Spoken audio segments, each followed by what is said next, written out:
नमस्कार, जय जोहार, जय छत्तीसगढ़। आज हमन के बीच में षणमुखा Priya ji Indian idol fam मौजूद हैं हमें, और उमन के गोट से, उनके मुख से हम छत्तीसगढ़ी फिल्म के बारे में कुछ सुनबो और वो बात करें फिल्म वैदेही को लेके। षणमुखा जी। नमस्ते, मैं हूँ षणमुखा प्रिया।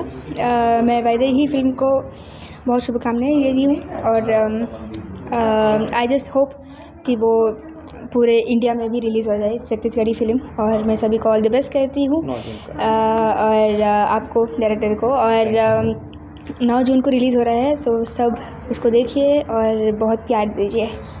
Women rules the world.